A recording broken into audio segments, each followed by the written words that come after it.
नमस्कार। हालांकि बीजेपी के सभी कार्य अच्छे हैं कि बीजेपी के कार्यों की आलोचना करना ज़्यादा सही नहीं होगा, क्योंकि उन्होंने धारा 370 राम मंदिर निर्माण का मार्ग प्रशस्त किया है।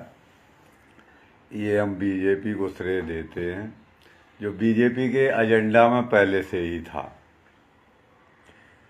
अब रह गई बात ये कि बीजेपी में आ कौन गया है, तो बीजेपी का विरोध बीजेपी के बाहर रह कर के तो हो नहीं सकता था। तो जितने भी हिंदू समाज के प्रति घृणा उत्पन्न करने वाले, ब्राह्मणों के प्रति घृणा उत्पन्न करने वाले जितने ही लोग थे, वो सब धीरे धीरे बीजेपी में आकर के सेट हो गए हैं। अब वो बीजेपी में आकर के वो बुराई कर रहे हैं। अब जब बुराई कर रहे हैं तो बीजेपी अपना सोच रही है।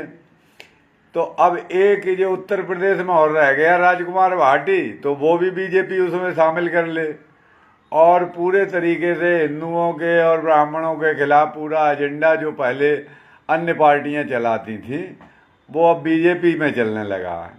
तो बीजेपी ने चलने लगा है तो बीजेपी का तो पतन तो निश्चित ही हो जाएगा, क्योंकि वहाँ जब बैठ करके, जब मेन सीट पर बैठ करके आदमी अंधा हो जाए, ब्लाइंड हो जाए, अगली सरकार बनाने और चुनाव के मामले में ही सोचे और लोगों के मामले में न सोचे, तो फिर उसका पतन निश्चित हो जाता है।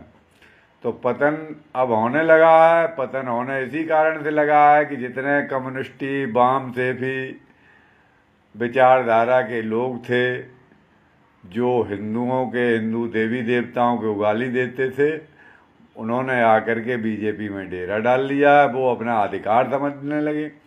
चलो, सम्राट चौधरी मुख्यमंत्री हमला कर रहे हैं, लेकिन सम्राट चौधरी को बे बचाने वाले जो भाजपा से विरोध करते हैं, वो सम्राट चौधरी पश्चिम खड़े हो गए। तो सम्राट चौधरी को ये नहीं दिखाई देता है कि आपके पुलिस तंत्र में भी आपको खत्म करने के लिए पुलिस काम कर रही है, वो आपको दिखाई नहीं देता है। इसलिए अब आपको और आपकी सरकार को क्या सोचना है। हम तो भाई मतदाता जो ठहरे, चाहे कार्यकर्ता समझ लो, चाहे फ्री के मतदाता समझ लो, फ्री के कार्यकर्ता समझ लो, हमने अत्याचार सब कुछ, पुलिसिया डांग ढोंग सब देखा है।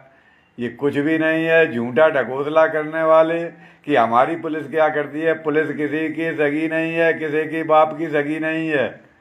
पुलिस एक व्यापार है।